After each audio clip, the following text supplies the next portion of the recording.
Hi friends, இன்றைக்கி நம்ம mushroom biryani செய்ய போகிறோம். அது எப்படி செய்யலான்னு பார்க்கலாம் வாங்க. ஒரே ஒரு பட்டை எடுத்துக்கிட்டேன். பட்டை, சோம்பு, ஒரு 5 கிராம்பு எடுத்திருக்கேன். பிரியாணி இலை எடுத்திருக்கேன். அன்னாச்சி பூ, மராட்டி மொக்கு, கல்பாசி. இது கூடவே நம்ம 2 வரமிளகா, காஷ்மீரி மிளகா தான் நான் சேர்த்துருக்கேன். இதை நம்ம இப்போ நல்லா பொடி பண்ணிட்டு வந்துடலாம். பாருங்கள், இந்த மாதிரி நல்லா கொரகொரப்பாக அரைச்சிட்டு வந்திருக்கேன். எண்ணெய் சேர்த்துக்கலாம். கூடவே நெய் சேர்த்துக்கலாம். கடுகு உளுத்தம் பருப்பு சேர்த்துக்கலாம். கருவேப்பிலை சேர்த்துக்கலாம். பாருங்கள், சின்ன வெங்காயம் தான் நான் எடுத்துருக்கேன். சின்ன வெங்காயம் சேர்த்து பாருங்கள், நல்லாயிருக்கும். பெரிய வெங்காயத்தோட சின்ன வெங்காயம் நல்லா டேஸ்ட்டாக இருக்கும். அதனால் பெரிய வெங்காயம் சின்ன வெங்காயம் சேர்த்துக்கோங்க.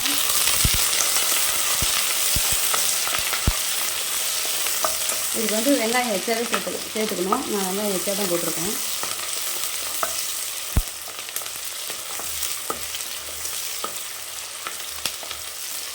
இன்னும் கொஞ்சம் வதங்கி வரட்டும். இஞ்சி பூண்டு சேர்த்துக்கலாம். பாதி வெங்காயம் வதங்கினோட்டி தான் நம்ம இஞ்சி பூண்டு சேர்க்கணும். அப்போ தான் வந்து அடி பிடிக்காது, ஒட்டாது.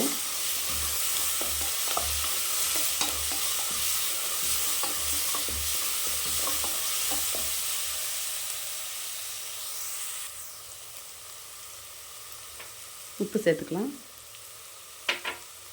கொஞ்சமாக மஞ்சள் சேர்த்துக்கலாம். வரமிளகாத்தூள் கொஞ்சம் சேர்த்துக்கலாம்.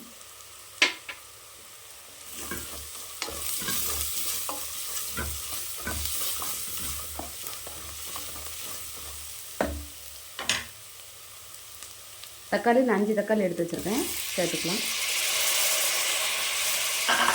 2 தக்காளி கூட சேர்க்கலாம். ஆனால் அதுக்கு வந்து நீங்கள் கூட கொஞ்சம் லெமன் போட்டுக்கணும். அப்போ தான் நல்லா கொஞ்சம் புளிச்ச மாதிரி இருக்கும்.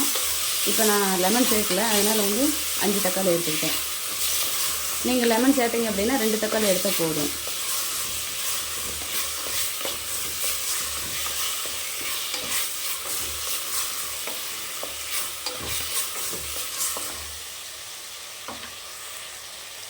பாருங்கள், 1 டம்ளர் நான் பாஸ்மதி ரைஸ் எடுத்து க்ளீன் பண்ணி அரை மணி நேரம் ஊற வச்சு எடுத்து வச்சுருக்கேன். நீங்கள் வந்து சாதா அரிசி கூட சேர்த்துக்கலாம். நம்ம எப்பவும் செய்கிற பொன்னி அரிசி கூட சேர்த்துக்கலாம். இது வந்து நான் பாஸ்மதி ரைஸ் தான் சேர்த்துருக்கேன்.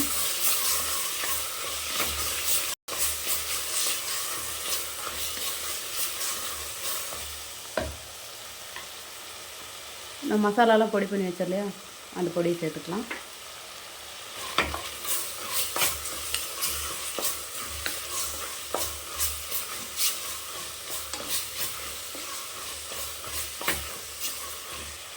புதினா சேர்த்துக்கலாம் ஒரு கை. கொத்தமல்லி தழை சேர்த்துக்கலாம்.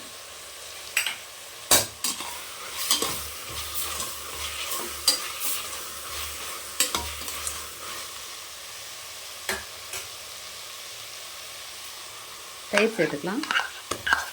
தயிர் வந்து நல்லா பசுந்தயிரை புளிச்ச தயிராக எடுத்து வச்சோம் அப்படின்னா நல்லா டேஸ்டியாக இருக்கும். புளிக்காமல் தயிர் வேண்டாம், புளிச்ச தயிராக சேர்த்துக்கோங்க. தயிர் நல்லா புளிச்சு போயிருந்தால் நல்லா டேஸ்ட்டாக இருக்கும் சாப்பாடு.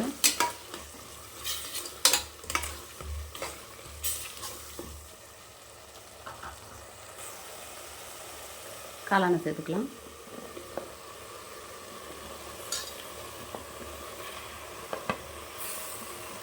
இந்த காளானில் வந்து தண்ணி நல்லா ஊறி வரும். அந்த தண்ணியெலாம் ட்ரை ஆகிற மாதிரி நல்லா கொதிக்க விடுங்க. அப்போ தான் நம்ம தண்ணி சேர்க்க கரெக்டாக இருக்கும். இப்போ நம்ம இப்படியே தண்ணி சேர்த்துட்டோம் அப்படின்னா தண்ணி ஜாஸ்தியாக இருக்கும் சாப்பாட்டில்.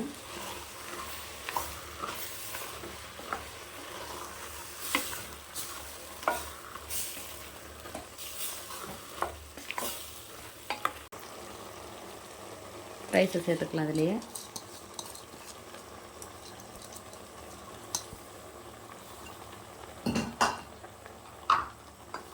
பாஸ்மதி ரைஸ்லேயே 2-3 விதம் இருக்குது பாருங்கள். இது நல்லா சன்னமாக நீட்டமாக இருக்கும் நல்லா சாப்பாடு. இன்னொரு அரிசி இருக்கும், அது கொஞ்சம் குட்டையாக இருக்கும். ஆனால் அது ஸ்மெல்லு வேறு மாதிரி நல்லா அடிக்காது. இது நல்லாயிருக்கும். இந்த மாதிரி பிராண்டடாக பார்த்து வாங்கிக்கோங்க.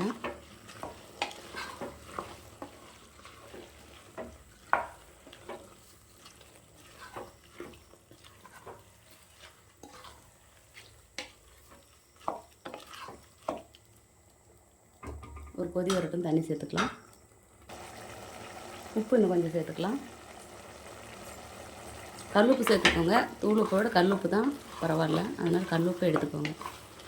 கல்லுப்புனா 4 உப்பு போட்டால் போதும். தூளுப்பு ஜாஸ்தியாக சேர்க்கணும். தண்ணி சேர்த்துக்கலாம்.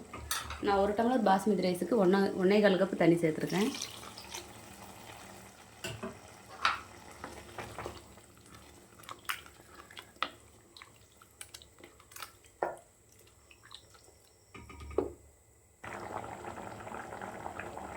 கொஞ்சமாக நெய் சேர்த்துக்கலாம்.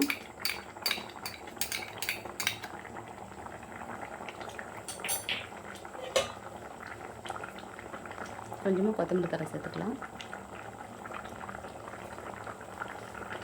கொஞ்சம் புதினா.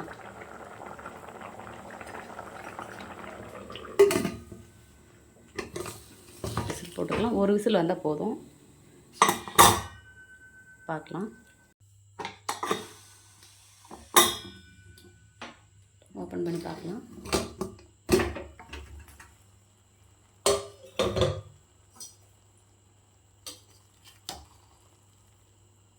பாருங்கள், கரெக்டாக தண்ணி வச்சோம் அப்படின்னா சோறு பாருங்கள் நல்லா அப்படியே உதிர்ந்து போய் பாருங்கள் சோறு எப்படி இருக்குன்னு. இப்படி தான் இருக்கணும். கொத்தமல்லி தழை சேர்த்துக்கலாம்.